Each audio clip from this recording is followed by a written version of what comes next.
Nefertiti and Akhenaten reading.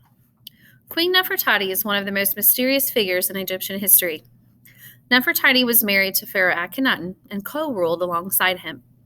Somewhere along the 12th year of Akhenaten's reign, Nefertiti stopped existing in the public record, with no mention of her made whatsoever. And when the reign of Pharaoh Akhenaten and Nefertiti ended, all historical record of them was wiped away.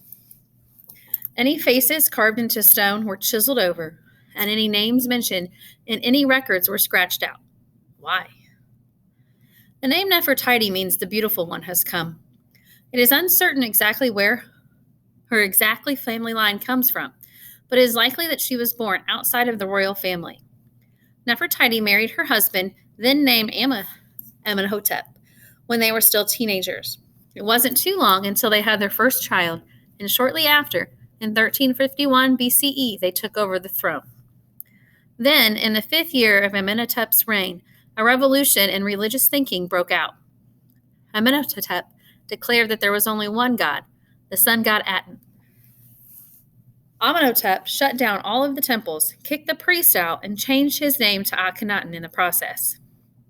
Egypt had practiced polytheism for thousands of years, and this was the first and only time when it momentarily became monotheistic. Akhenaten also decided to move the capital city from Thebes to Amarna. Akhenaten also had a revolution in art. Before, Egyptian art was stiff and followed a standard style. Now, Akhenaten transformed the art to a more realistic and at times a more feminine one. Art showed scenes more intimate, such as children playing on the knees of their parents or showing couples kissing. The most extraordinary of all of this is the change in how Nefertiti was painted in art. She started taking poses and positions usually only allowed for the pharaoh. Chariot racing, fighting enemies, and leading out in worship. Traditionally in Egyptian art, pharaohs were painted bigger than everyone else. But Nefertiti was painted the same size as her husband, suggesting that she had more power than any other queens before her. But all was not well in the kingdom of Egypt. Building a new capital city cost a lot of money, and Akhenaten soon brought the nation to the brink of bankruptcy. The Hittites had taken parts of northern Egypt under their control, and even though Akhenaten had changed Egyptian religion to worshiping only one god, many in Egypt were not ready to change from their religious ways and revolted against Akhenaten. Yet with all of this craziness going on in the kingdom of Egypt, it still did not explain why Nefertiti was wiped out from all historical records. There are 3 theories as to why this happened. The first was that she had no son, and as a result quickly fell out of favor from her husband. The second is that she died, possibly from the flu.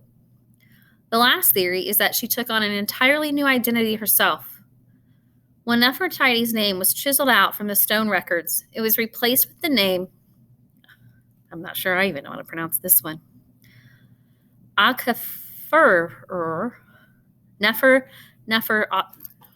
who knows, people? The name of Akhenaten's new co-ruler.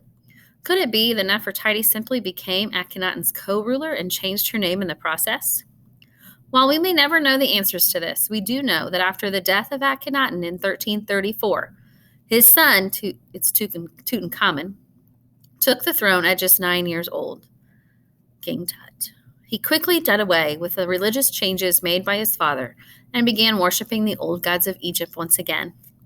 The new capital city of Amarna was abandoned, and any record of Akhenaten and Nefertiti were destroyed.